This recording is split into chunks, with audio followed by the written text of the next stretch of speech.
احلى مسا على اخواتي وحبايبي، عودة من جديد. بس زي ما انتوا كنتوا شايفين انا كنت مش غايب عليكم فراغ. كنا بنخلص ورق جيش ودنيا بتاع الجيش. خلينا نتكلم عن ماتش الزمالك. بص، احنا هنتكلم عن ماتش الزمالك بتاع النهارده، وهنتكلم عن الاخبار اللي فاتت، هنتكلم عن كل حاجه بس مش في فيديو واحد اكيد. فاحنا النهارده هنتكلم عن ماتش الزمالك اللي لسه خلصان قصاد المقاولين العرب. عايزين نلحق نتكلم فيه سريع. ماتش انتهى بنتيجه 2-1 لمصلحه المقاولين العرب. كانوا هم اللي يستحقوا المكسب. نادي الزمالك كان مش في افضل حالته بسبب الغيابات الكتير اللي احنا شايفينها، مصطفى شلبي وعبد الله السعيد وناصر ماهر وزيزو ومحمد شحاته المنتخب واعداد كتير ما تعدش، مش هنعرف نعد، محتاجين فيديو يجي ساعه عشان نعد فيه اللعيبه الغايبه. خلينا نتكلم عن، انا اول حاجه عايز اتكلم عليها في الماتش هو تصديات حارسنا محمود الشناوي بأمانة ربنا.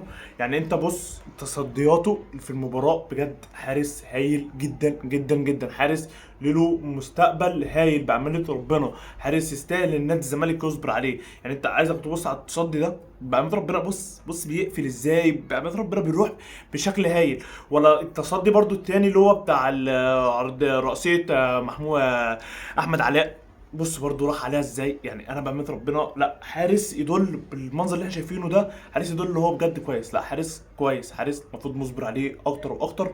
هيقدم بس هو ياخد الخبره ويثبت في الملعب. يعني انا عايزه مش ماتشين وثلاثه وبعد كده الزمالك بقى يحط عواد او كذلك الامر، لا، ده يستمر لغايه ما يرجع صبحي من الاصابه، ولو كمان فضل بنفس التالق وبتالق احسن بمستوى اعلى فيفضل هو المستمر، وان شاء الله الخبرات ياخدها هو في نادي الزمالك.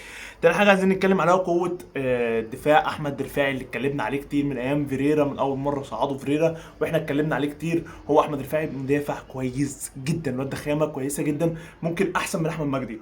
بس احمد مجدي من كده مش اللي هو ضعيف ولا قليل، لا خامه كويسه برضه، بس احمد رفاعي اعلى منه سيكا. احمد رفاعي كان شايل جون عن نادي الزمالك زي ما انتم شايفين، يعتبر كان هو حمل الزمالك في جون وغلط في جون.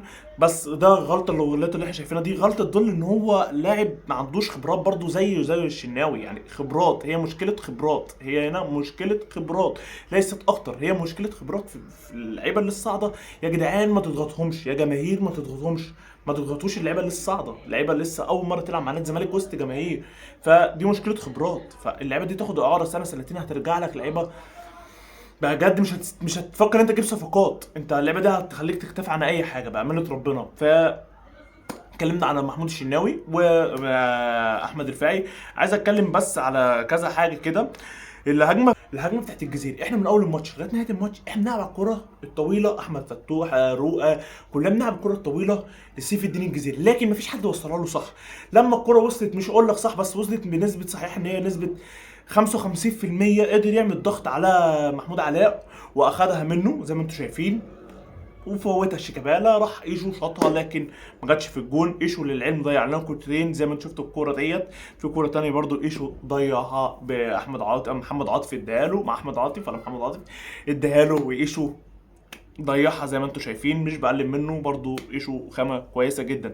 لكن عايزين نتكلم على الكره الطويله. نادي الزمالك بيلعب الكره الطويله على سيف الدين الجزيري لكن مش بالشكل الصحيح. كل الكرات اللي راحت له يا اما بره ال 18 خالص، يا اما اطول منه اساسا ومش عارف يلحقها. فبجد غيابات مؤثره. لو كان موجود عبد الله السعيد ولا ناصر ماهر مع سرعه الجزيري اللي شفناها النهارده، وشفنا هو عمل ضغط عالي ازاي وجت هجمه منها وكنا ممكن نسجل جون، كنا شفنا الماتش ده بنتيجه تانية خالص. عايزين بقى نتكلم على جون عنتر الغريب. جون عنتر وهو يعتبر ممكن اخر حاجه نتكلم عليها في فيديو النهارده. جون عنتر الغريب جدا. عد كده يا اخويا معاك كام واحد من فريق بيراميدز، انت هتلاقي من قصدي فريق مقاولين العرب، انت هتلاقيهم اكتر من 6 لعيبه ولا 7 لعيبه رايحين على 3 لعيبه بس من نادي الزمالك. فين بقيه الفريق؟ بقيه الفريق لسه بيرجع بيتمشى. بامانه ربنا الهجمه استغربت لها جدا. ده يدل ان لعيبه الزمالك عدم خبرات في الملعب، لعيبه لسه شباب، اللعيبه البدني بتاعها واقع، اللعيبه الموجوده بتلعب لها فتره زي احمد فتوح وحمزه المسلوسي وكل دولت تعبانين وبس. سلام.